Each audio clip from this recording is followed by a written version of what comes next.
Herzlich willkommen zum zweiten Vortrag in der Bautriebreihe.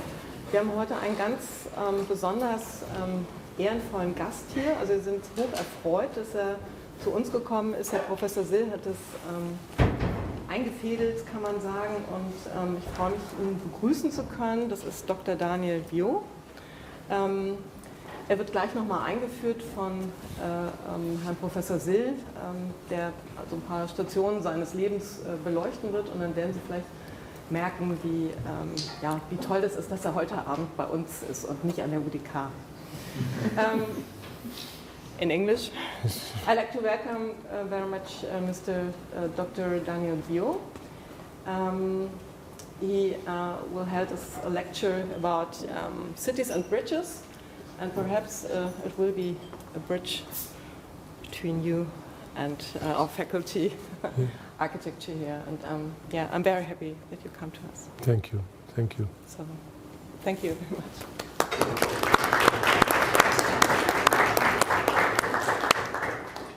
Yes, dear ladies and gentlemen, dear students and colleagues, dear guests, let me please welcome our guests at the Berlin University of Applied Sciences, Dr. Daniel Biau, who will give us a talk on the topic of bridges and cities, and Diplom Engineer Heinz Kull, who recommended us this very promising lecture to our department.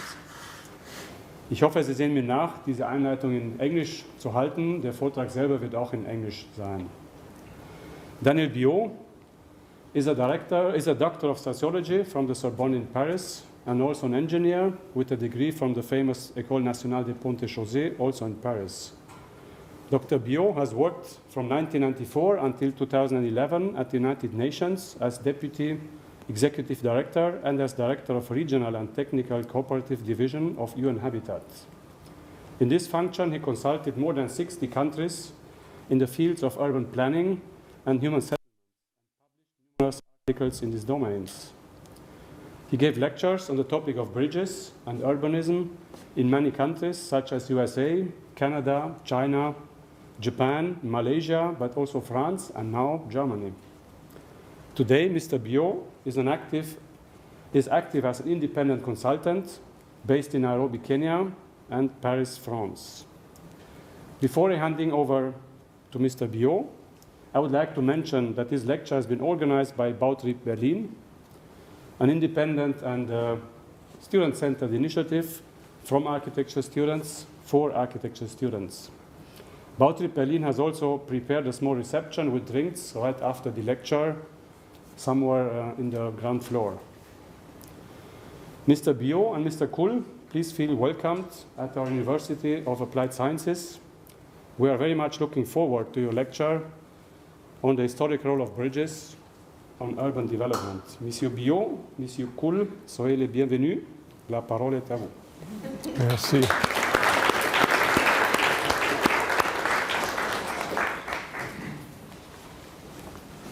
Mrs. Dean, Mr. Sill, professors and students, I'm very happy to be with you in Berlin. It's not my first time in Berlin, but I think my third time. 3 times in 30 years is quite only a few. So I'm going to speak of the relationship between bridges and cities, particularly the role that bridges, important bridges, not all bridges, important bridges have played in city development all over the world. And basically, I will talk about more than 20 countries in all continents of the world. So first, before I do that, I just introduce the topic. The topic is this one. The topic is that 80% of the world's cities have been built on rivers, either on one side, on both sides, on river, because every city in the world needs water. The other 20% are cities which are port cities on the coast, and some of them don't have a river. But water is essential for life, as you know. Therefore, most cities, including Berlin, including Paris, including all cities, Calcutta, Cairo, etc., they are built on river. So this is why I took this topic. You have a river, but you have to bridge the river. And this now it's quite simple, but in history it was not that simple. So we will travel by region from the least developed to the most developed, but my presentation is organized by region of the world. We'll start with Europe, continue with America, then Africa and Asia. Now, just a word for the non-specialist. The first bridges were the one on the left. This one is a modern one, but what we call footbridge in the Himalaya. This was 3,000 years ago. In fact, the first guys who built bridges are monkeys. I should not tell you that, but the first bridge builder were monkeys, were able to cross rivers using braided vines in the Himalaya. The second category of old bridge are the pontoon bridge, 6th century before our era, to cross big distance. With a pontoon bridge is a series of boats linked to each other with a deck, a wooden deck on top. These are the pontoon. After that, we moved to the civilized world, that is essentially to one particular city, which is Rome. So I will start with Rome, and we go on to St. Petersburg for Europe, then we move to America. So Rome, I know many of you are architectural students. Rome is the mother of all cities. 2,000 years ago, Rome had reached 1 million people, the largest city in the Western Hemisphere, just in competition with some Chinese city. So Rome invented almost everything: urban design, urban registration, multi-story building, water supply, aqueducts, sewer, slums for the poor, and bridges. Bridges that we are going to see at the moment. This is the main river in Rome, the Tiber River, with a small island in the middle called Tiber Island. This is where the city was born on the left bank, that is on the right of your slide. This was the city was born only on one side of the river, and there is a small island. The Romans invented the first technology of bridge building that you see in the Pont du Gard here in France. You can see in the Segovia, other Segovia aqueduct in Spain. This is a masonry, that is stone blocks linked to each other with a mortar composed of cement, of lime and pozzolana. So they invented the first mortar. They also invented the cofferdam. So this is Fabricius going to this small Tiber Island, the oldest urban bridge still intact and used. So 62 years before our era. Very short, of course, but they were able to build by also inventing the cofferdam. Cofferdams, these are the enclosure which allow to build foundation in the dry. Main problem of bridge builder has always been to build the foundation, particularly when the river is very deep. So they invented the first cofferdam, which is now, of course, completely generalized. Interestingly, for the urban planner, Rome was very strong at the beginning of our era, then almost disappeared. After the 5th century, after 500 years, Rome disappeared for almost 1,000 years. 1,000 years ago, Rome had 50,000 people. But starting on the 15th century, the Pope took over, and the Pope was the main urban manager of Rome for 300 or 400 years. So the main Pope was the Pope Sixtius, which gave its name to the Ponte Sisto, which is the first modern bridge on the Tiber.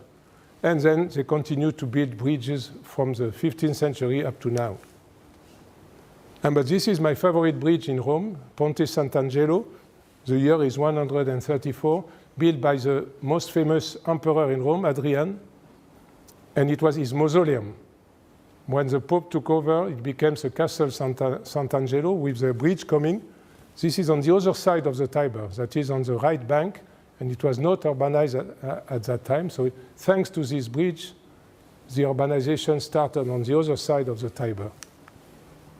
Just to conclude on Rome, they are still building a bridge. The Tiber is not very broad, maybe 150 meters, it's not a big river, but they are still building new bridges with the most modern technology, but they are tiny bridges. In Italy, 2 other cities are bridge cities, very famous. The first one at the bottom is Florence. Florence was the place where the Renaissance started.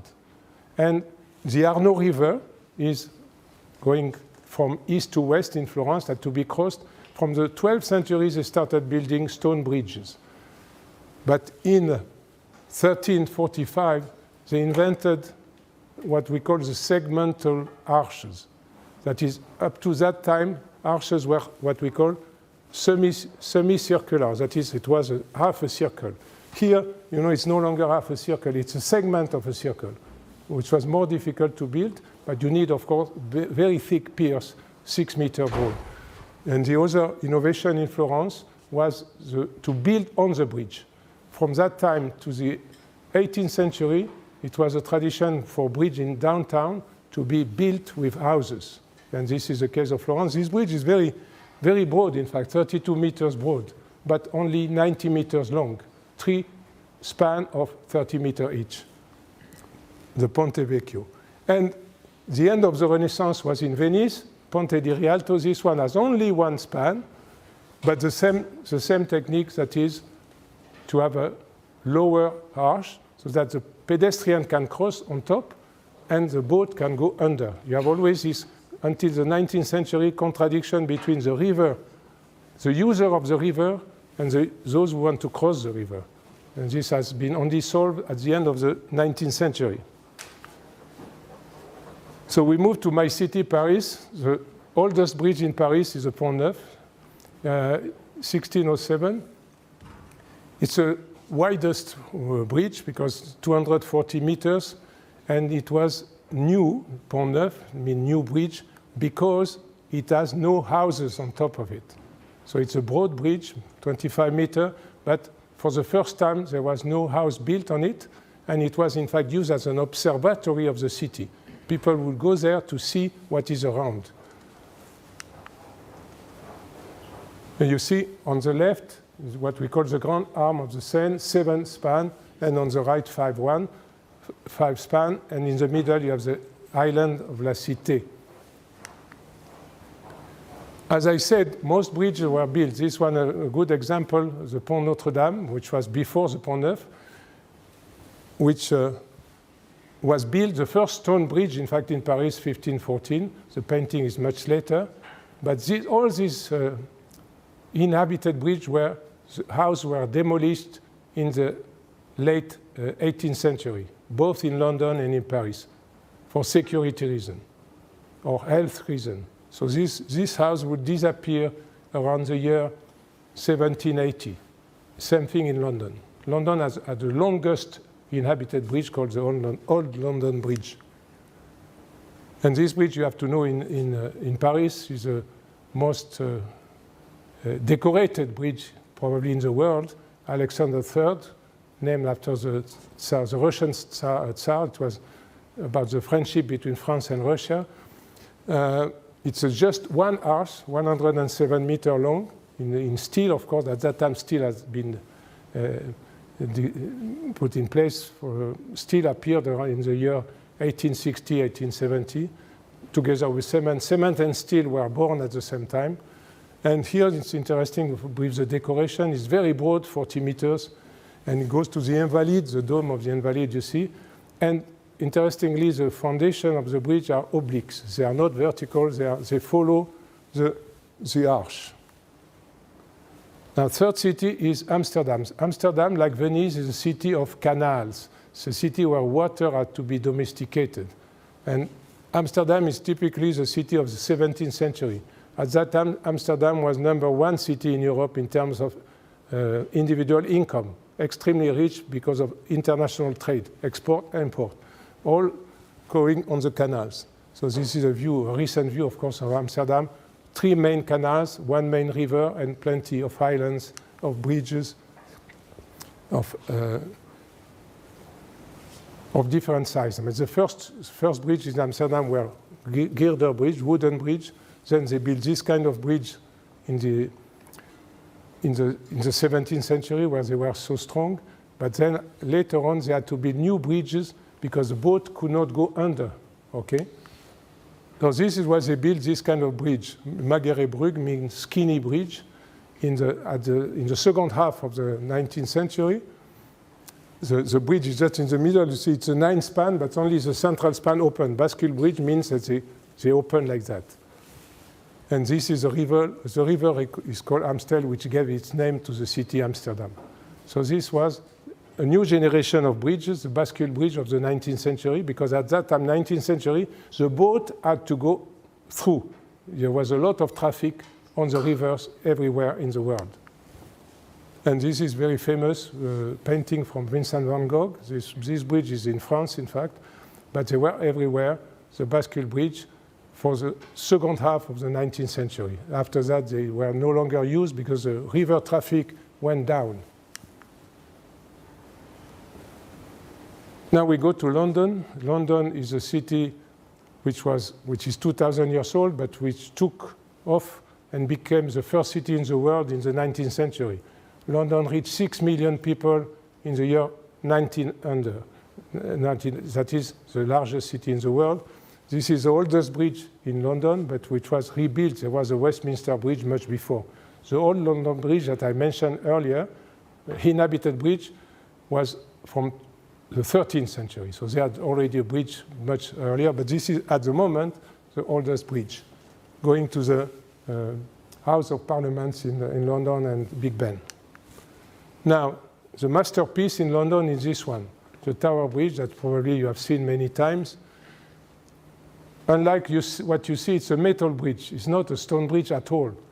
The stones are only for packaging, to be in the style of that time, the neo-Gothic style, in line with the Parliament of London, built in 1860, and the Tower of London. So all the structure is metal, but covered with granite stones. And you see this central half span. Each of the span is a big bascule bridge, 1,000 tons each, and a very sophisticated engineering mechanism to lift automatically this span with using hydraulic power, that is steam power, underneath. Under the left pier, you have a room, which you can see on the left here, extremely sophisticated for that time, allowing to lift in 90 seconds both a span, half span. Just on the right, on top, Eastern view, you see on the right the City of London, this one, which is a 1 square mile in London called the City of London, completely independent from the British government. It's the top financial center of the planet, and they are in charge of the maintenance of the bridge. The bridge has to be maintained. If not, it collapses. So the City of London is a partial view. Just an anecdote, Rome and London are the worst planned city in Europe. No plan. It's complete chaos, as you can see. And this is also an anecdote. This is the latest bridge in London. It opened in 2000, and it closed in 2000, 2 days later, because it was moving. It's a pedestrian crossing, so the bridge was moving, so they had to close it, repair it, strengthen it, and reopen it in 2002. This is why the Londonians call this bridge the Wobbly Bridge. Now we arrive to Porto in Portugal, the second city of Portugal, the capital of the north, with the first bridge built by Gustave Eiffel. And this is a railway bridge. It's not my bridge, but it was the first one of that type, what we call lattice work arch. Interestingly, Eiffel, father, came to France from Germany. His name was not Eiffel, he changed his name. His name was Bonnickhausen, and he took the name of Eiffel, I don't know, probably to be shorter or whatever. So the father changed his name, so Eiffel took the name of his father. Apparently, Eiffel is the name of a region in Germany. So Eiffel, one of the greatest engineers of all times, designed with his colleagues, designed this Maria Pia Ponte in 1977. But what is more interesting, 10 years later, a colleague of Eiffel, born in Berlin, French and born in Berlin, designed this one, Ponte Dom Luis. Dom Luis was the king of Portugal at that time. So this one is much better because you have 2 decks. You have on top, at the moment, you have the metro. Down, you have the car. And in both levels, you can walk. You can cross the bridge. The top is 370 meters. The bottom, 180 meters. on the Douro River. The Douro River, so this side is Porto, the other side is another city, but linked. Of course, the interest of all these bridges is that when you create the bridge, all of a sudden the city explodes. You have more relations, social relations, economic relations, so there are a lot of exchange between the two sides of the river. And this is what happened in Porto. After that, Porto took off. So the river is Douro. Porto is a port, as its name says, and we arrive on the Atlantic Ocean just after 2 or 3 kilometers. Now, Prague, of course, we are close to Prague. That's my favorite bridge in Central Europe on the Moldau. These are old bridges. The old bridge in Prague was built in the 14th century when the King of Bohemia, Charles IV, was the dominant power in Central Europe. This is a bridge, Karlov Most. Most means bridge in a Slavic language, so the Charles Bridge. It took 45 years to build. It's more than 500 meters long. And here now it is pedestrian, of course. And it is in central Prague. When you arrive in Prague, that's the first thing you have to visit. It's Charles Bridge, of course. And it's a huge bridge. You see the cathedral on top. The same architect designed the cathedral and the bridge, Peter Parler. John of Nepomuk is well known for the bridge builder because he's the patron saint of bridge builder. He's the one who was drawn into the Vltava, the Moldau, by the king because they disagreed on some point, so they killed the priest, and he became the patron saint of bridge builder. So this is on the left bank, the bridge goes in the city. It doesn't stop on the bank, it continues in the city. And here you see the Baroque statues which were added in the 18th century. So Prague is essentially a Gothic city, but 400 years later they added this Baroque statue as they did in Rome during the Baroque time, the 18th century. And this is, in the morning you see also towers. Many bridges at that time had towers on both sides for architectural reasons, but sometimes also to get the toll paid. Here are my favorite German bridges. I don't have a specific chapter on Germany in my book, but I have my favorite, particularly Regensburg, because Regensburg is so old and so strong, more than 200 meters on the Danube. It's really a beautiful bridge, and it was the inspiration for the bridge in Prague. It was before Prague, not only before Charles Bridge, but before Judith Bridge, which was before Charles Bridge. So this one is one of the first stone bridge in this region. Of course, Cologne, you know Cologne, built in the beginning of the 20th century, destroyed at the end of the war in 45, rebuilt, and beautiful with the cathedral behind, which is not really good for the cathedral itself because it's a railway bridge with 1,200 trains per day. So the busiest railway bridge in Europe. But it's beautiful. And Oberbaumbrücke, that this one you know, of course, which is a neo-Gothic also. It was the same time as the Tower Bridge in London, exactly the same year. Also the neo-Gothic, but in a different style. And again, with 2 levels, with the metro on top and the traffic on the first deck. Budapest. Budapest, it's a miracle. Budapest, until 1849, there were Buda and Pest, completely separate. Buda on the hill on one side, and Pest on the other side. Buda was an aristocratic part, with a lot of Germans managing the city, and Pest was the workers, the trade, the Hungarian side, really separated. But they decided in 1840 that a bridge was needed. Before that, as in many cases, they had a pontoon bridge, a bridge of boat, that you have to dismantle every winter because of the ice. So they had for 200 years before a pontoon, which was useful, but not good enough for a country which wanted to develop. So what they did is to call upon, like for the parliament that you have seen before, to call upon British engineers, architects, Scottish in particular, in fact, designer to design this bridge. The Shane Bridge, which was the first important suspension bridge in Europe. It is a suspension bridge, but not with steel cables, because steel did not exist at that time. This is what it's called the chain bridge. The cables are replaced by chain at that time. So the main span in the middle is approximately 200 meters. Again, the main problem was to dig the foundation. So this was in 49.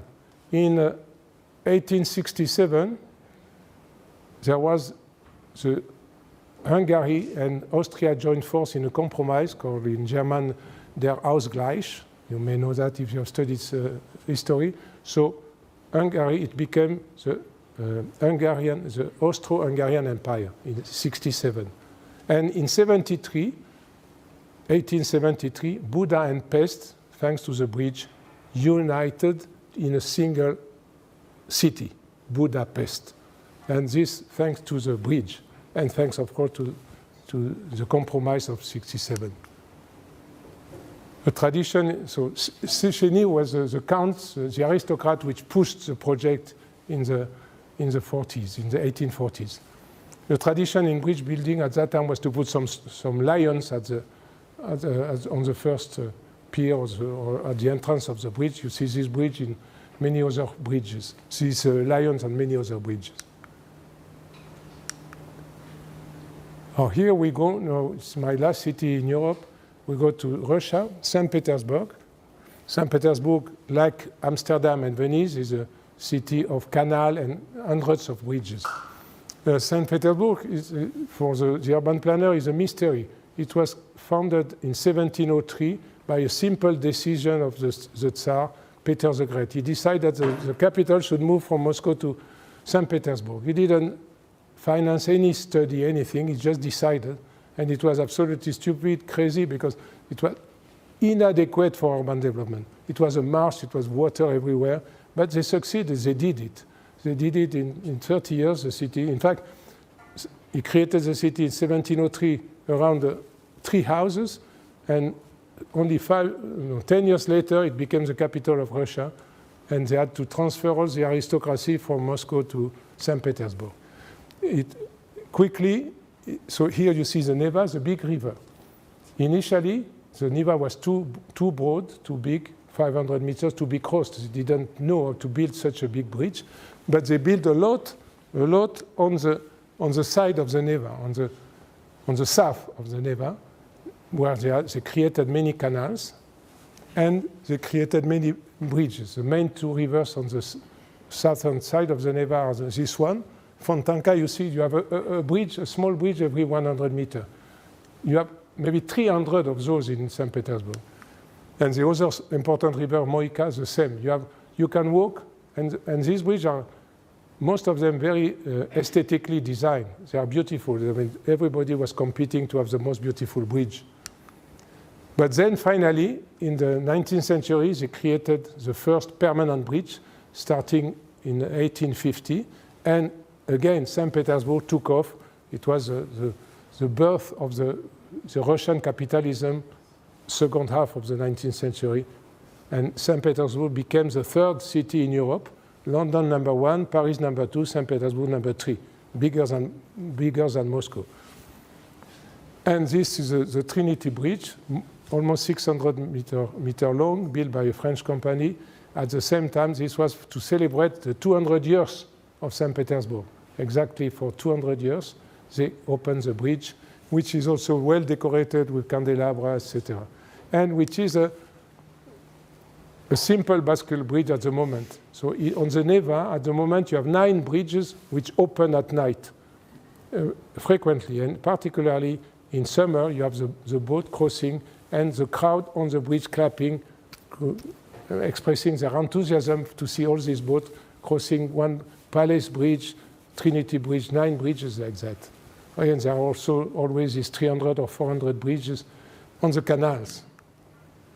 Okay, now a parenthesis. Bridges are good for social interaction, for economic development, for every kind of reason, and they are a boost. They were a boost in city development all over the world, but they are also one of the best targets for military action. Here, that's the the bridge that you have seen before in Budapest, the chain bridge, January 45, the German army demolished all bridges in Budapest. At that time, there were 4 or 5. All bridges were demolished in 2 months. That was fortunately rebuilt relatively quickly, but it was rebuilt, in fact, in 4 years, but it was a target. Same in Florence, by the way, except in Florence they were all destroyed except the Ponte Vecchio. That's why Ponte Vecchio is still the oldest bridge, 600 years old. This you know, of course, better because it's very recent, it's ongoing. All the bridges in Ukraine on the left, even in the one on the top right is a bridge from Crimea to the Azov Sea, the Russian bridge. So, and this is, I mean, dozens of bridges are being destroyed in Ukraine. So this is typical of any war. And this one, Mostar, is the one with whom I will finish my European tour, is in Bosnia-Herzegovina. This was the beginning of the war in the Balkan, and this bridge was demolished by the Croatian army, and I explain why. So it's a bridge called Stari Most, that means old bridge. Stari is old, Most is bridge. 1566, extremely old, older than the Pont Neuf in Paris, built by the Ottoman. At that time, this region, all the Balkans were under Ottoman control, Ottoman rules. And Ottoman had very good engineer, and particularly a famous engineer, the best architect of that time, engineer architect Sinan, Mimar Sinan, who designed something like 70 mosques in his own country, in what is now Turkey. But Sinan also designed some bridges. So it was a student of Sinan who designed this one. It's only one arch, 30 meters, in stone, in limestone, which was impossible to do at that time. It's very high, 21 meters from the river. So it was a marvel of Ottoman engineering, and it was demolished because for the Croatian, it represented the past, the Muslim occupation, etc. You see on the left here, you have the Muslim part of Mostar, the Islamic part, the mosque, you see a mosque. In fact, here I take a photo from another mosque.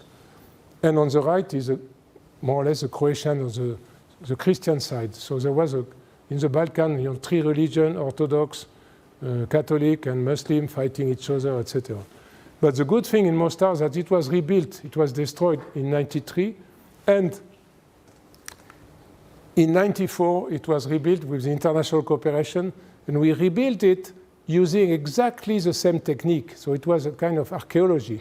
The same type of stone, the same iron clamps to link the stone, and with molten lead to consolidate the bridge. There is a beautiful National Geographic movie on this bridge, on the reconstruction of Mostar. So Mostar, which was a symbol of violence and war, became a symbol of reconciliation thanks to this bridge.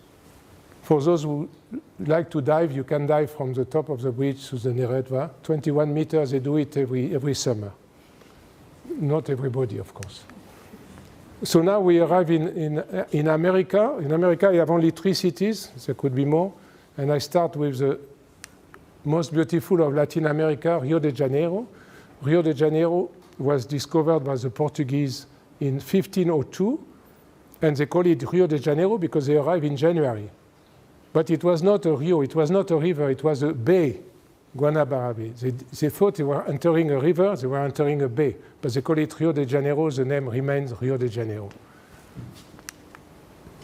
The oldest colonial building in Rio de Janeiro is this one. It was an aqueduct because Rio de Janeiro, as it was not a river, had no water. So they had to bring the water from the mountain and ending in this Arcos de Lapin, which is only 18 meters high and 200, 300 meters long. So it was initially an aqueduct. So this is taken from helicopter.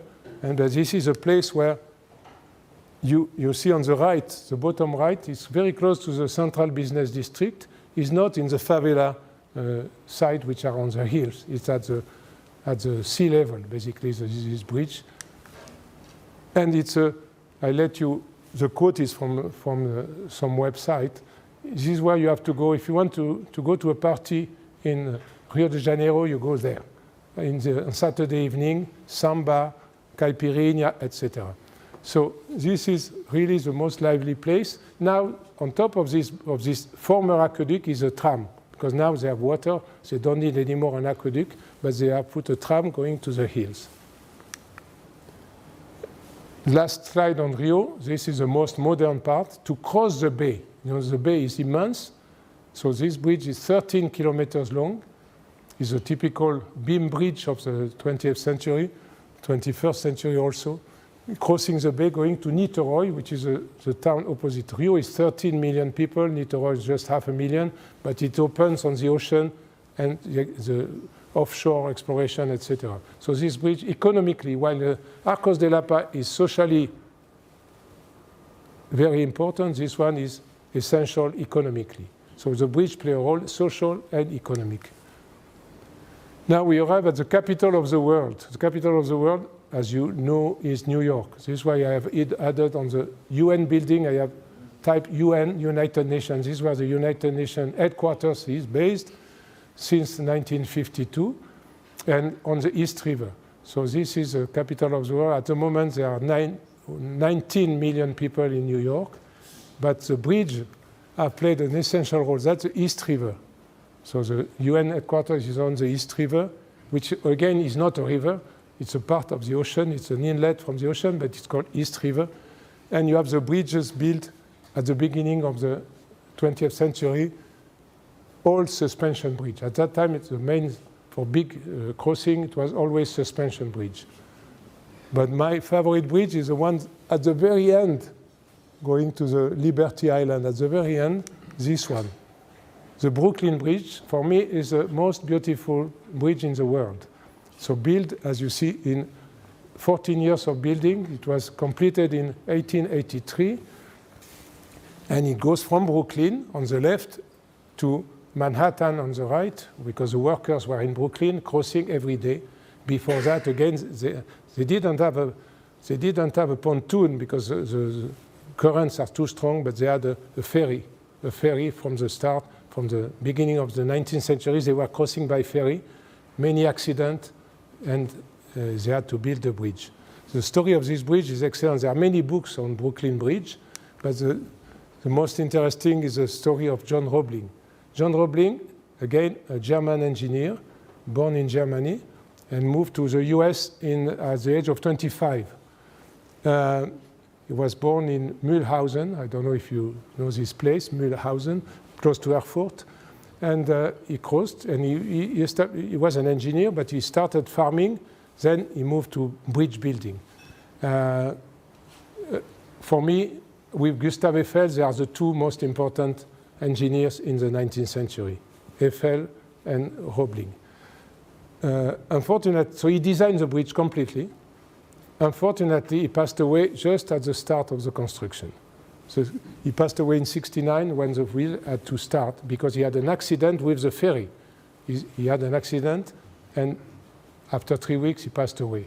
Fortunately, he has a son who was an engineer, Washington Roebling, who took over and was the one in charge of the bridge. Unfortunately, Washington Roebling got a disease, not injured, but he had the caisson disease in the foundation of the bridge after 3 years.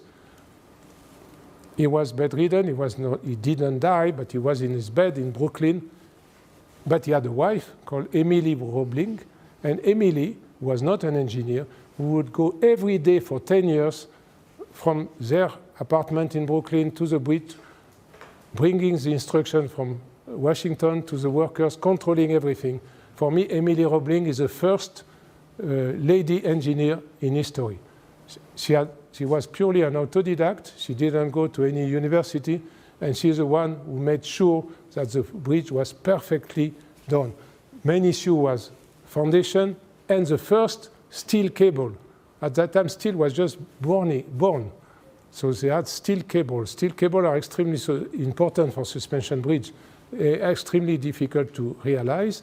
And in fact, the Roebling company later on became the #1 producer of cables for the US.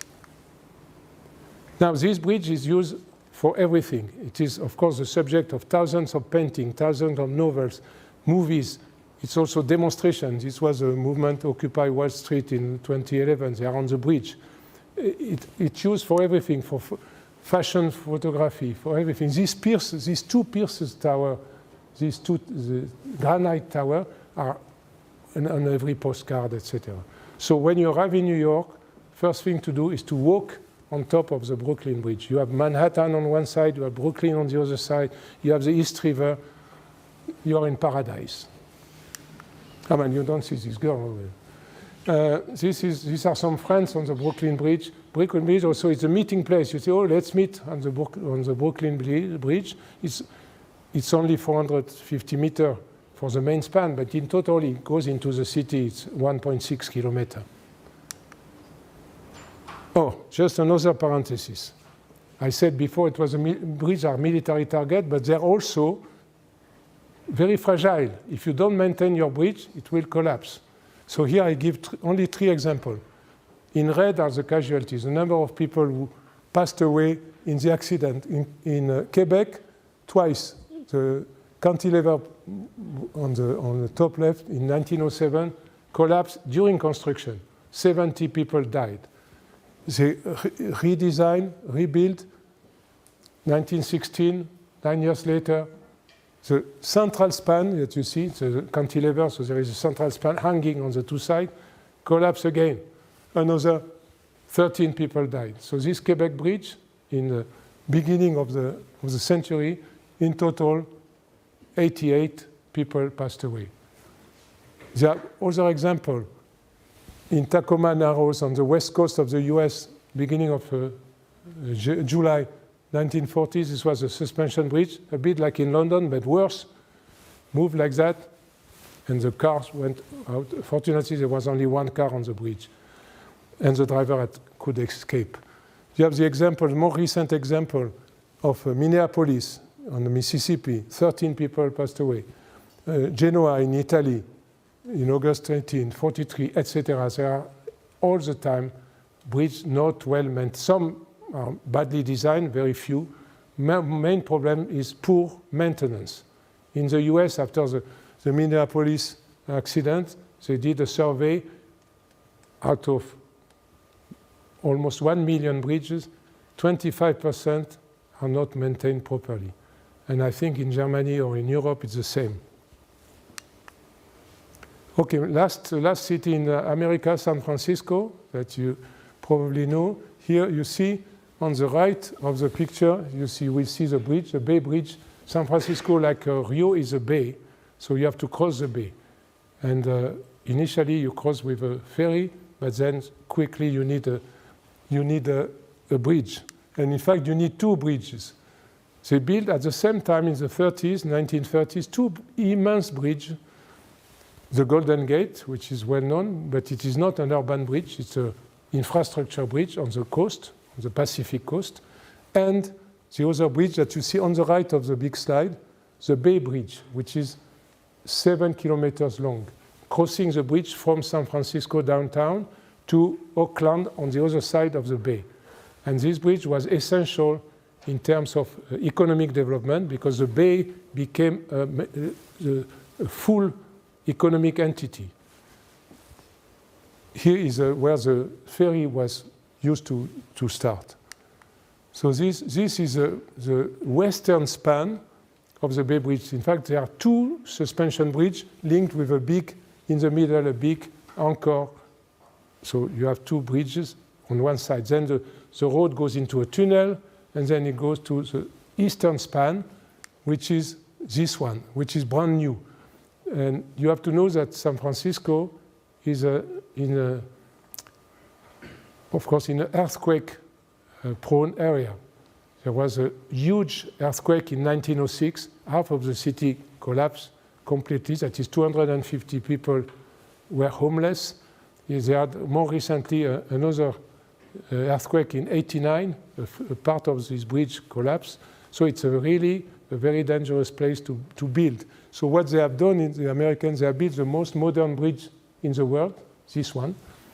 at a simple cost of 6.5 billion US dollar, 6.5 billion US dollar, billion, not million. The most expensive, already this bridge, the Bay Bridge was the most expensive in the 30s in the world. Now this one is most expensive today, 6.5 billion. And it's very sophisticated. At the end of the show, I will show you 2 minutes of the movie on this bridge, which is extremely sophisticated.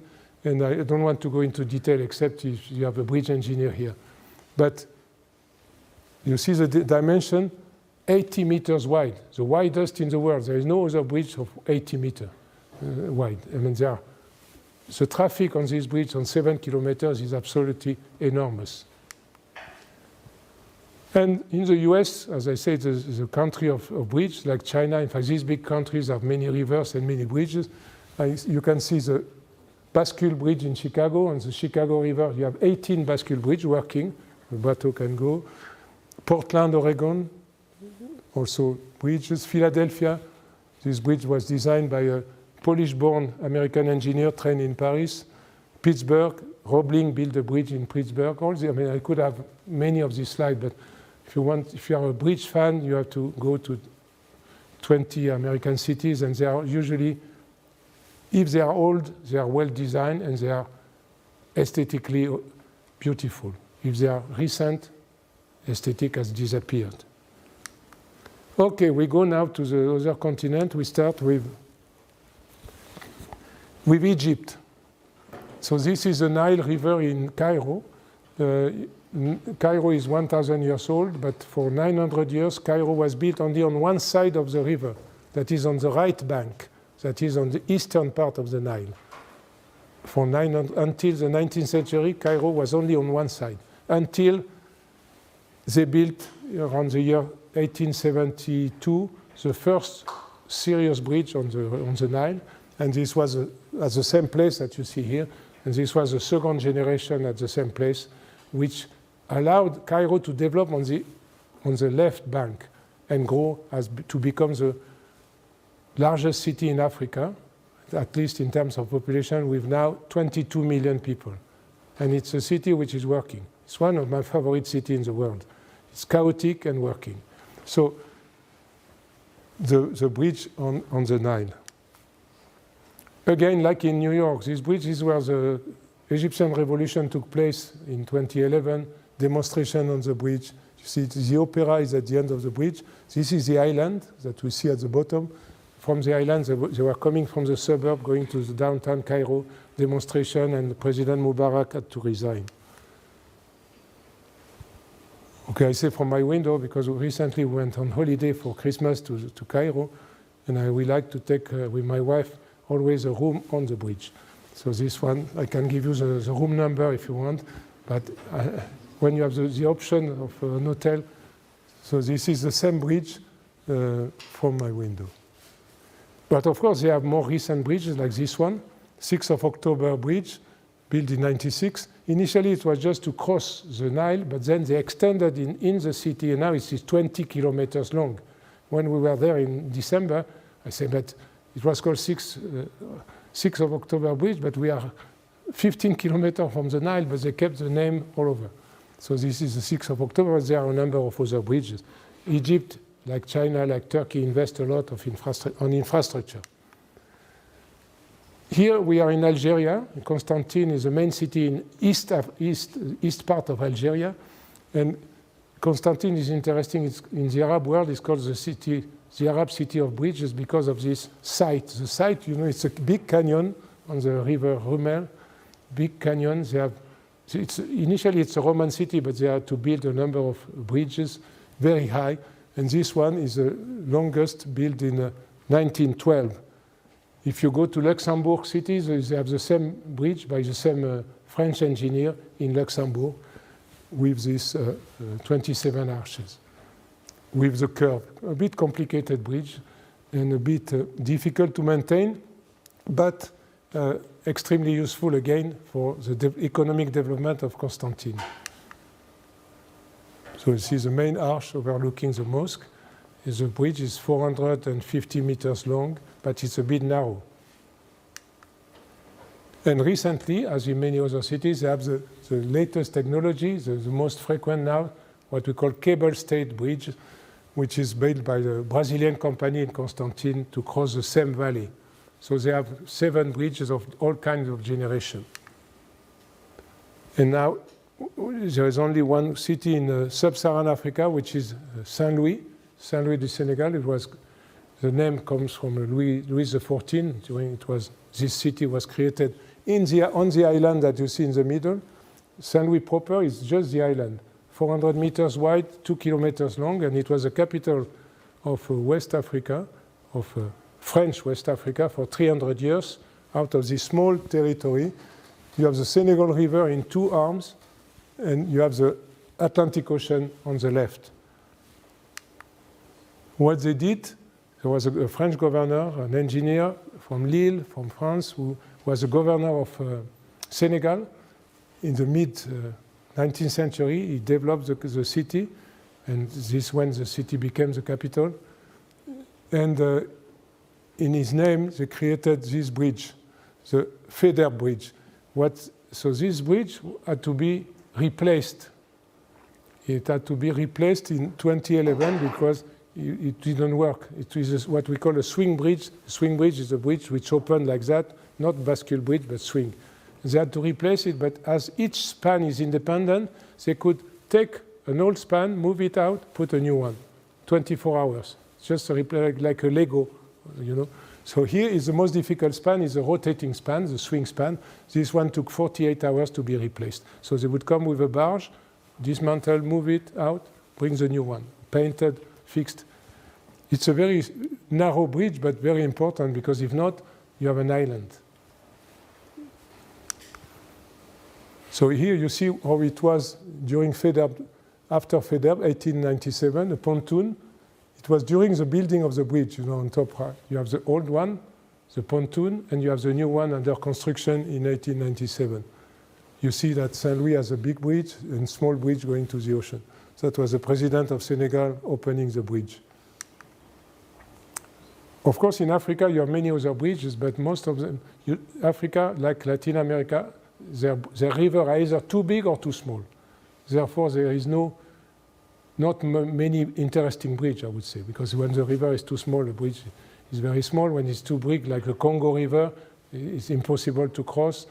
So now in South Africa, for instance, they have this bridge over the railway. So it's just to mention, because some conferences, people ask me, why don't you mention Africa? There are bridges, but which didn't play such a role compared to what I have mentioned. Now we move to Asia, but we start between Europe and Asia in Istanbul. Istanbul is the oldest city of my sample, 3,000 years old. Fantastic urban landscape. If you don't know Istanbul, you have to go as soon as possible. It's so beautiful. The Golden Horn on the left and the Bosphorus on the right. So the first bridge was built on the Golden Horn in the 19th century, 1845, the Galata Bridge, the bridge that you see in the foreground. And more recently, in the 70s, they started thinking of the Bosphorus. Bosphorus is roughly 1 kilometer wide, so it's quite a challenge to cross. Galata is like 400 meters. So at the bottom is the old Istanbul, the traditional Istanbul. The Ottoman Istanbul is at the bottom, and the cosmopolitan Istanbul is at Galata is at the top. So this is the Galata Bridge.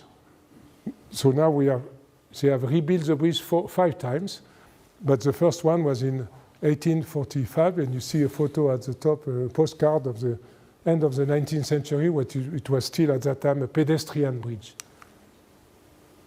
So now you have 2 levels. The top level is for cars and metro and pedestrian, and the lower level for restaurants, shops, music, etc. And fishermen, of course. And so this bridge is multi-purpose bridge. It's used for everything, and it's a bascule bridge, but they rarely open the bascule. So this one is maybe 30 years old. And now we talk of the new bridge between Europe and Anatolia. That means the first intercontinental bridge in the world, linking Europe to Asia, Anatolia. This bridge, 1,500 meters.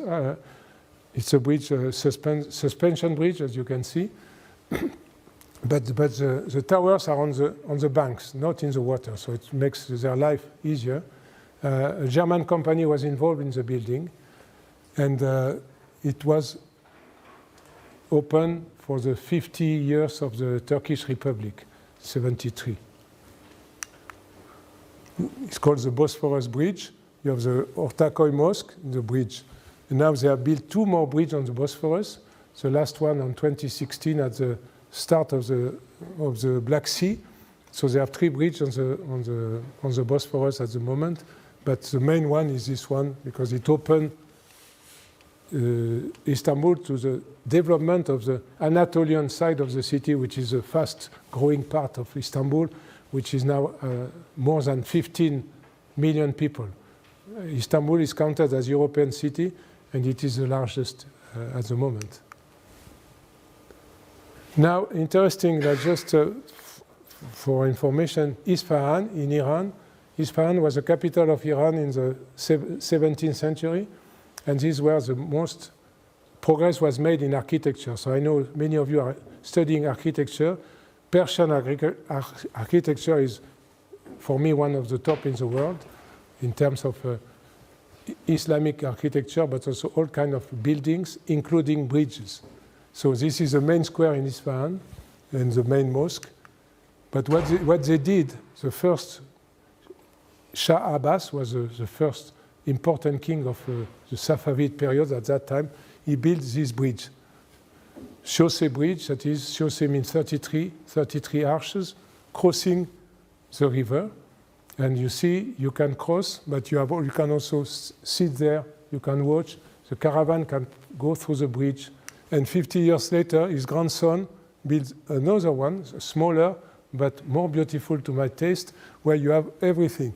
In the middle is where the king, the Shah, could still have a T in the middle, orthogonal. And you can transform this Kaju bridge into a dam. You close, and it becomes a dam. So it's a bridge, a dam. Here this is breakfast. People come with their coffee. They have coffee on the bridge. Oh, but they can also have coffee under the bridge in a coffee station. So this is taken under the bridge. So it's, again, at that time, they didn't make a difference between the social and the economic activity. Now we move east. We move to Calcutta. Calcutta is now 15 million people also, a bit chaotic, a bit poor. And the first bridge was a pontoon bridge, again, 1873, built by the British, which lasted, in fact, 70 years, which played a key role in the development of Calcutta, but which had to be replaced in the 1930s. Replaced by this one, Rabindra Setu. Interesting in the name Rabindra is the name of the first Literature Nobel Prize of India from Bengal. We are talking, Calcutta was the capital of the British India until 1912. So Rabindra was the name of the first Nobel Prize of Literature. And another Nobel Prize, Günter Grass, German, was also a fan of Calcutta. He wrote a book on Calcutta. So this is the bridge, 500 meters cantilever, on the Hooghly River. Hooghly River is a river going from Calcutta to the sea, to the Gulf of Bengal, and an affluent of the Ganges. You see, again, I insist on maintenance. You know, they are painting the bridge. You have to repaint your bridge. You have to maintain the bridge. I insist always. But they still have ferry because they don't have enough bridges in Calcutta. It is the busiest bridge in the world in terms of pedestrian crossing. 150,000 people cross the bridge by foot every day.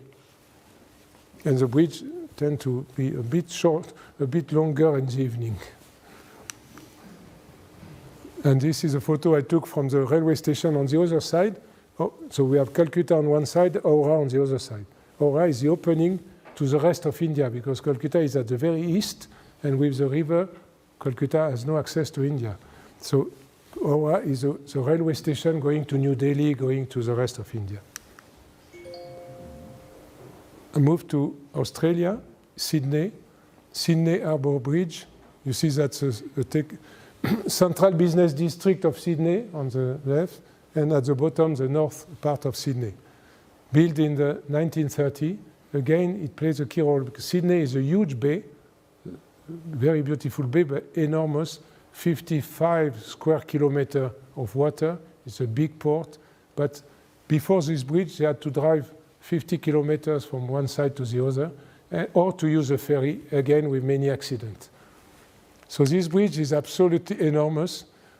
It is extremely heavy, and it's a metal bridge, of course, an arch bridge in steel, designed by a British company, but which became the emblem of Australia. This bridge is the icon of Australia, the Harbour Bridge, 500 meters long.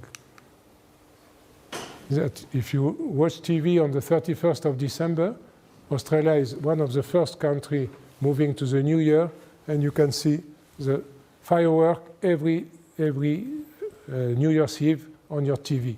It is on the screen here, and you see the opera, Sydney Opera, which is famous for the architect, opened in '73. So this is also under this bridge. Now they have built a tunnel because the traffic is so much that they needed to double the bridge with a tunnel. This lady is climbing the bridge. There is a company called Bridge Climb, which bring you to the bridge, and you can visit the bridge from inside, which is very interesting, of course.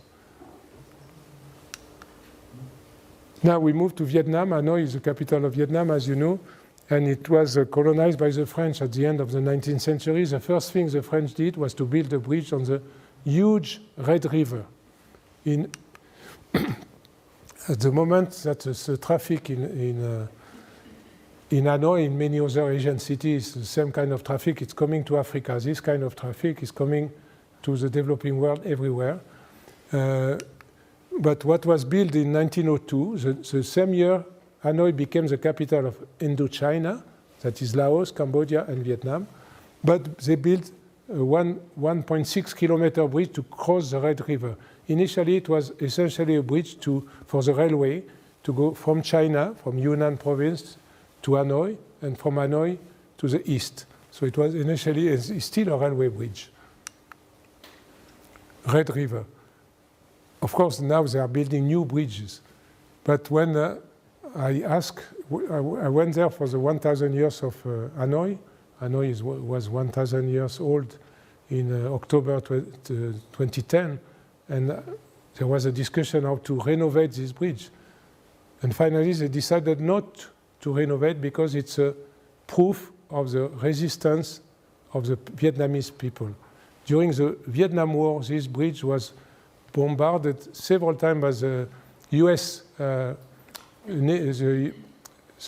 Army, and was from 67 to 73, several times.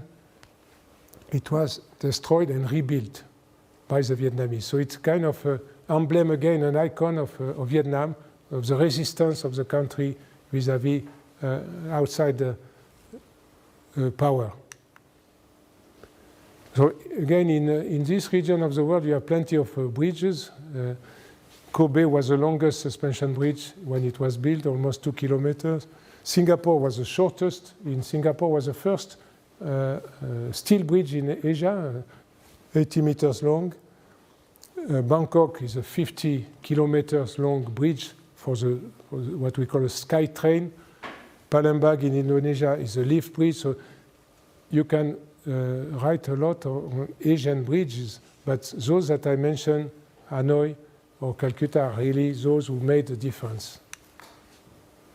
We have only 2 countries left, Japan and China. This is Japan. We start with Japan. This bridge of the 17th century. 17th century is when Japan woke up, and they built this bridge for the samurai. So it's a very funny bridge design, which is now, of course, pedestrian, the Kintai-kyo. More recently, in Tokyo, they built the Rainbow Bridge, 800 meters suspension bridge. And again, that's a region where earthquakes are very frequent.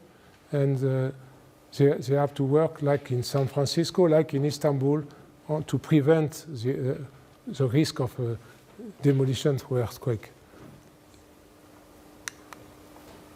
But my bridge in Japan is symbolic bridge also. It's in Hiroshima. Hiroshima, you know, there was a summit of the G7 last week. Hiroshima, where the 6th of August 1945, the first atomic bomb exploded. The target of this atomic bomb was a T bridge. You see the bridge, which is like a T. This was the target of the atomic bomb. It was completely demolished. More than 100,000 people died on the same day, and more, the same number in the following months. So this city is a symbol of the peace movement in the world. So after the war, they built the Peace Bridge, 1952, very small bridge, 80 meters, but the symbol of the peace. It's called Peace Bridge on the Motoyasu River. Hiroshima has many rivers, 2 million people, and this is a symbol of Japan. The mayor of Hiroshima is campaigning always against nuclear power, etc., etc. And finally, we move to Shanghai, the largest city in China, 25 million people. The city started around the Suju Creek, that is a river going from Shanghai to Suju. And you see the first bridge on the Suju River was the first metal bridge in China. In this one, built in 1907. Again, it's a symbol of access to modern technology in China. But what made the difference was this bridge in 91. You know, I went first to Shanghai in 86, and the discussion was, can we cross the Huangpu River?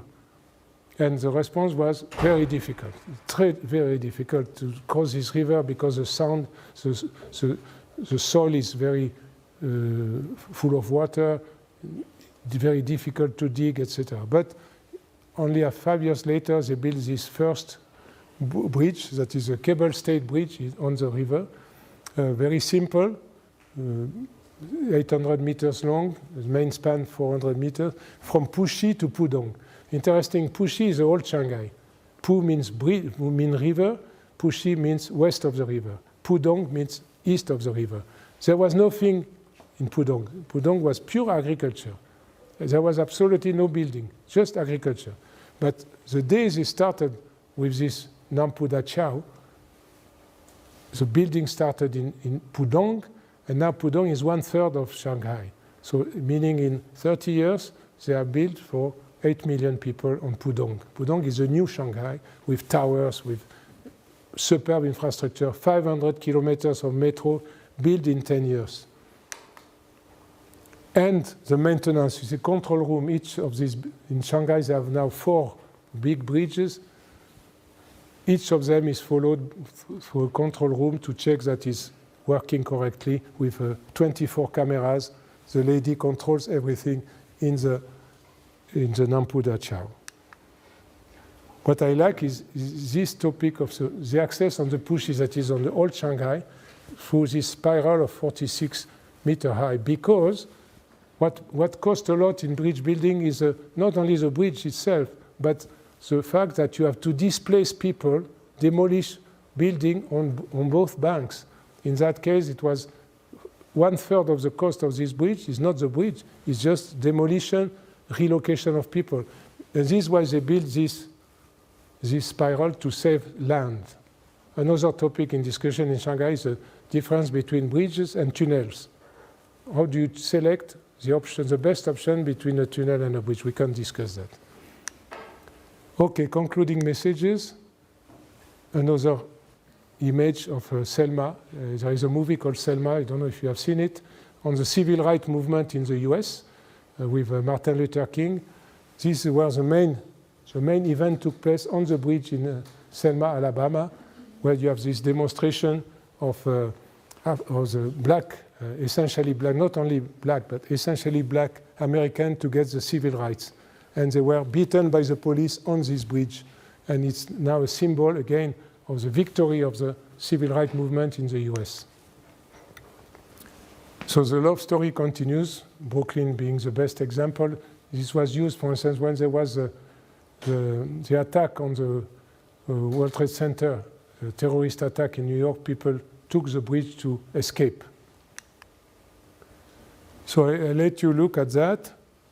The role that bridges have played on social interaction, economic synergy, environmental efficiency, cultural, architectural, identity, peaceful relation, etc. All these are what bridges could do or not do, depending on the way they are discussed, they are designed, they are put in place, they are maintained, etc. So we are not going to go into philosophy, but this is extremely important. I'm talking of the key bridge. I'm not talking of every bridge in the world. Of course, in the world you have 10 million bridges. These are for the bridge, what I call the grand bridge in a particular city. And here you see gyrophobia, Gephyrophobia. Gephiro is a bridge in Greek language. So you have the phobia versus the philia. So there are people who are really afraid of crossing a bridge. It's a disease, in fact. And some people, on the contrary, essentially politicians who love bridges, because bridge has a good symbolic meaning, linking communities. So here you have the two examples. Auguste Renoir in Paris, Pont Neuf, and Edvard Munch, a Norwegian painter, the Scream, the most famous painting of Munch. So this was the American version of my book. And here I would like to put 2 minutes of the most sophisticated, expensive bridge on the I don't know if the sound will be okay, I hope so.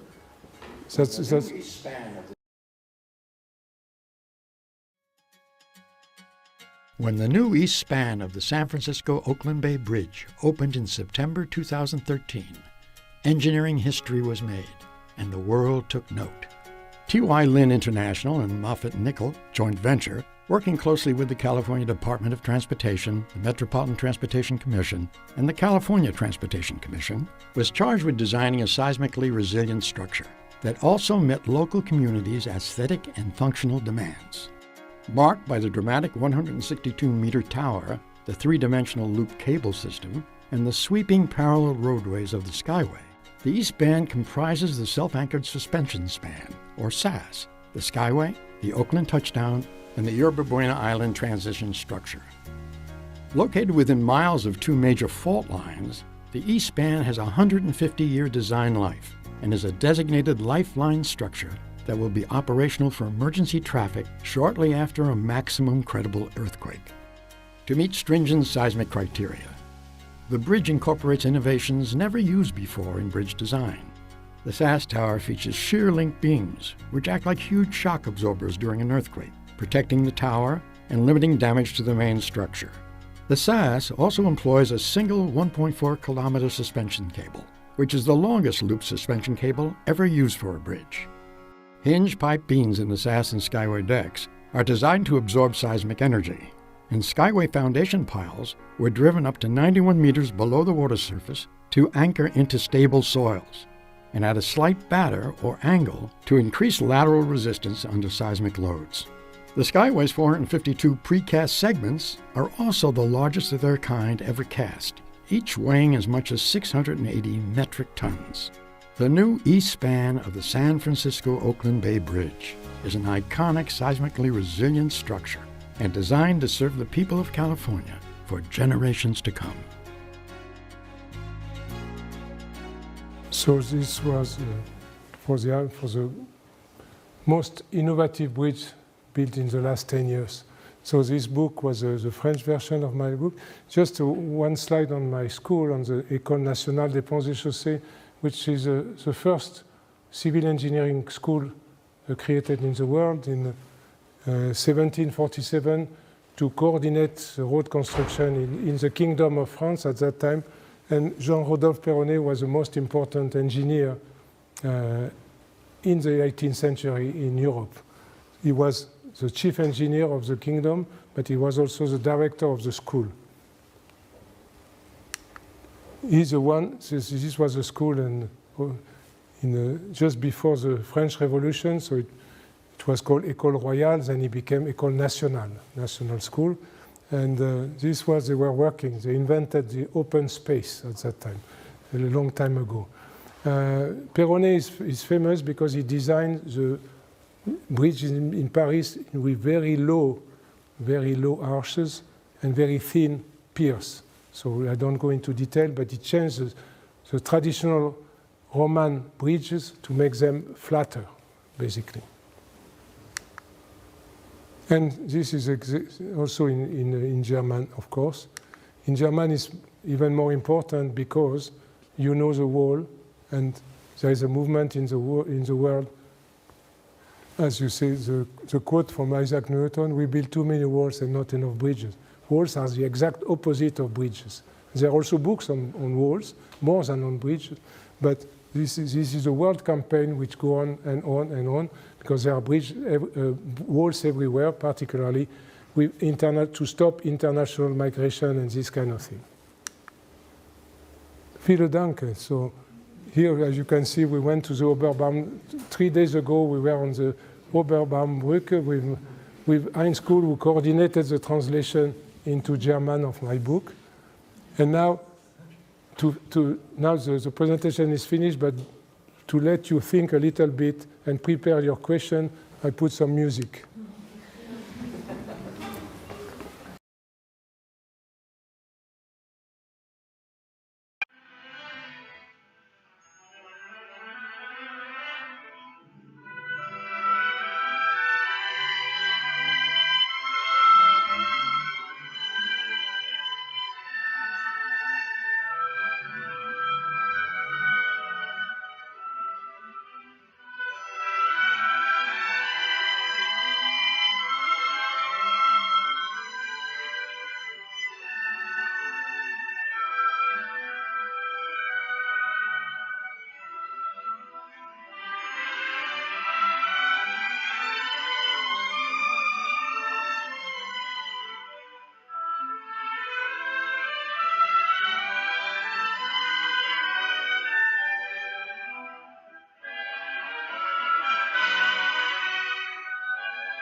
Yeah, so Mr. Biau, thank you very much for your inspiring lecture. Let us give a great applause to our guest.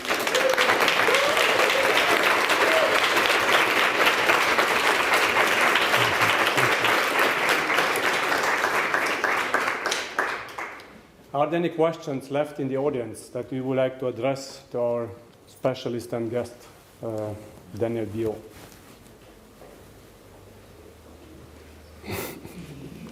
Maybe to break the ice, I prepared some of the questions. Good. What would you define, or how would you conclude with your lecture? How would you define the historic role of bridges for the development of the urbanism in cities? Yes, thank you. I think we start from the main problem, the river. The river has to be crossed. And now, some cities like Berlin or Paris have been built from the start on both sides of the river, sometimes with an island in the middle of the river. And then they had to be, like in Budapest, they have to be linked. Others have been built only on one side of the river, and they have to expand on the other side, like in Florence. So in each case, in the history, at one point, from the start, they cross the river with pontoon, with ferries, whatever, but at one point, the bridge come into mind. And the location of the bridge, the size of the bridge, the maintenance of the bridge, the fact that the bridge could be tolled or not, becomes a political subject. You have to decide. For instance, the bridge in Venice took 70 years to be done because they need 30 years to agree on the tender and 30 years to select. Because these bridges were so strategic, so strategic. John Roebling, did a lot of lobbying to sell the idea of the Brooklyn Bridge. Because the bridge, I mean, there are always people against and people in favor. In London, for instance, all the maritime industry was against the Tower Bridge because the Tower Bridge they thought would block the entry into the port of London. In the 19th century, it was essential for commerce.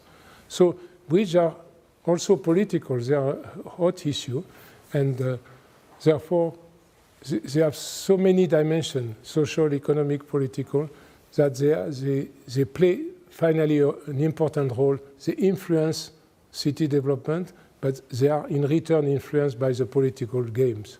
So I cannot speak too much on that, but it's really each of these stories. In fact, most of these bridges, they have books on them. On the Brooklyn Bridge, there are several books and telling the story in detail, the way they have mobilized the support, the way they have agreed. It's quite complicated. But again, one city usually has 1 or 2 or 3 grand bridges, and this is what those who have really played a big role. In Paris, we have 37 bridges. Only a few have played a big role. Those who are crossed at a particular time of history and at a particular location. Okay, thank you very much. Maybe another question that comes to my mind, connected to the first one.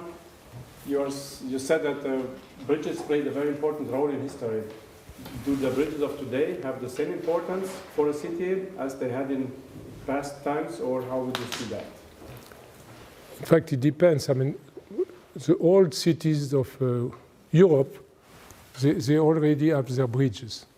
So the game is over. You need maintenance. But the new city of the developing world, like the example of Shanghai is the best, they are growing. Cairo, Shanghai, these cities are huge, much bigger than the European cities. And for these cities, the Calcutta, they need to build more. Shanghai now, they hesitate. They build more tunnels. This city of Africa also, sometimes they cannot build. For instance, between Kinshasa and Brazzaville in Congo, they don't know what to do. The river is more than 1 kilometer and with a rapid current, very difficult to cross. But for these developing countries, growing cities, bridges are on the agenda. They are on the agenda in Indonesia.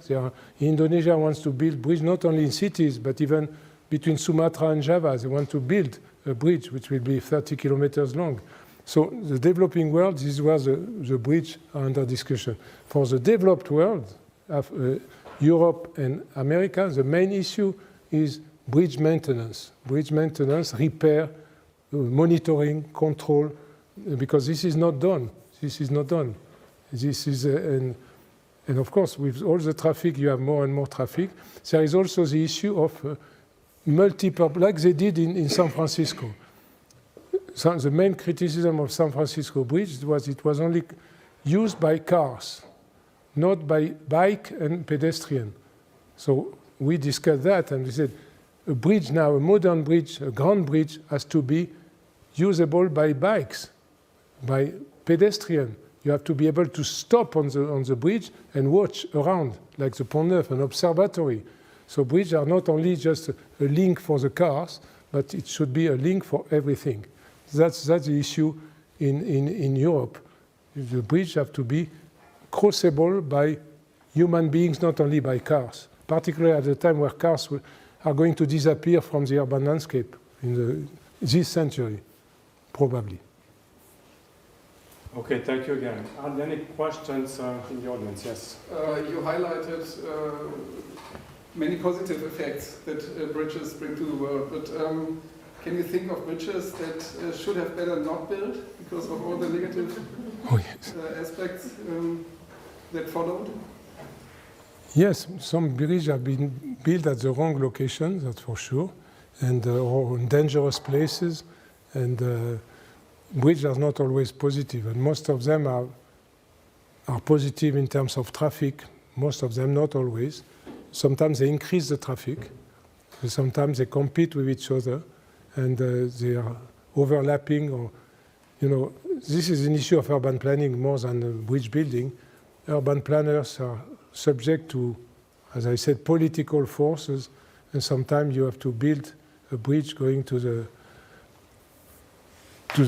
east because the leaders are on the east or on the west. So each case is specific, but I would say some bridges could be avoided, particularly not urban bridges, but infrastructural bridges sometimes are just for the show, to demonstrate, like high-rise building, skyscrapers, like they are built now in the Middle East, in the Gulf countries, Saudi Arabia, United Arab Emirates. They built the highest possible skyscraper. The current one is 828 meters high, and Saudi are building a 1,000-meter skyscraper just for the prestige. So you build something independently of the cost for the prestige. So this can happen also for the bridges. But right now, I would say very few bridges are designed by architects. I mean, the best, of course, one well-known, Norman Foster has designed the bridge in Millau, the seven piers, a cable stay, but very few architects are involved. Most bridges now are cut and paste. You know, you take a bridge, cable stayed most of the time, and you just duplicate. But they have no, they don't create the image of the city. They just are just a crossing, and nobody cares.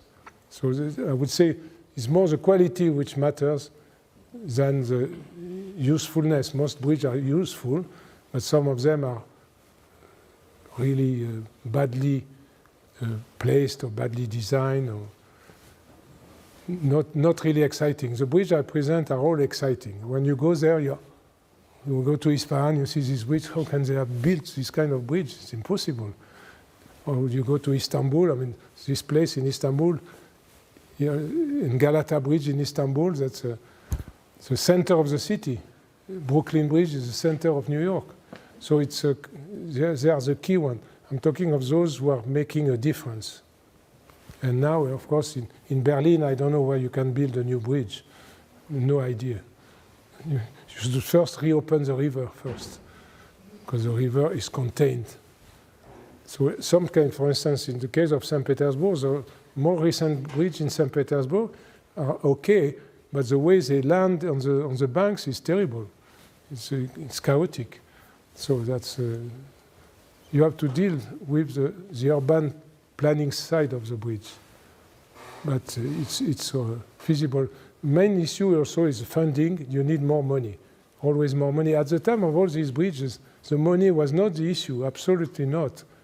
Of course, they were not, many of them not in the capitalist time, so workers were almost slaves. Like in Rio, the Arcos de Lapa were built by slaves. The stone were coming by boat from Portugal, and the Arcos de Lapa were built by 5,000 slaves. So the cost of labor did not count. Now, of course, it counts. Yes, thank you very much for this answer as well. And one thing I like very much that building a bridge, especially talking to an architecture's audience, could be a job for us too, to take over bridges, not just leave them to the engineers or the technicians, but maybe motivation for you to think on what it would be an important part of the design of bridges as well, because it's very much an urbanism problem, as it is an architecture or design problem, not just a technical challenge. Yeah. Thank you very much. Any other questions left we can address to our famous guest? If not, if there are no other questions, there is one, sorry, yes. On the topic of aesthetics, what do you think one should keep in mind to design an aesthetically successful modern bridge? Who's speaking? Should I say it again? Yes. Okay. What do you think one should keep in mind to design an aesthetically successful modern bridge? If I were an architect, which is not the case, I would try to reopen the discussion on inhabited bridge. I mean, in London, they tried 20 years ago. A guy called Boris Johnson, I don't know if you remember this guy. He was a mayor of London, and he launched a competition about inhabited bridges for London. He wanted to add, thinking of the old London Bridge, to have a new bridge with houses on top. And there was a competition, there was a number of very good proposals, there was even an exhibition. I have the book of the exhibition, but nothing was built. I think, for me, as architect, I will try to lobby to get a new inhabited bridge with rows of houses or shops. I mean, financially, in China, they are doing it in China in a few places. They don't build houses, they build restaurants on the bridge. So you are on the bridge, you have a restaurant, and you have the terrace overlooking the river. This, you make money out of it because the owner of the restaurant are ready to pay the rent for this bridge. So this is what I would try, to go back to the era of inhabited bridges, or at least partly inhabited bridges, with a special design to accommodate more human beings on the bridge. This is something which could happen. It almost happened in London, it did not, but I think in China there are a few new bridges with restaurants and shops. I think financially it makes sense. If they were demolished in the 18th century, it's because there was no sanitation. All the waste was going to the river. So it was this kind of topic. But now we know how to manage waste. So that's something I would really like to see. But as architect, you have to build, of course, to work with engineers and on this topic. Yeah. There was somebody else somewhere. I've seen somebody else, no? Yeah. Thank you very much. Very interesting, journey you showed us all around the world. I would like to ask you, maybe it's a little bit stupid question. You saw so many bridges. Do you have a favorite one? Yes, I told you Brooklyn. I told you, no discussion about that. No discussion. Brooklyn Bridge for me is the top of the top because you have everything. You have the social, you have the economic, you have the environmental, you have the beauty. You have, when you look at the first photo of Brooklyn Bridge, it was built before the skyscraper. Okay, the skyscraper were born in Chicago in the year 1880, approximately. So this was 20 years before.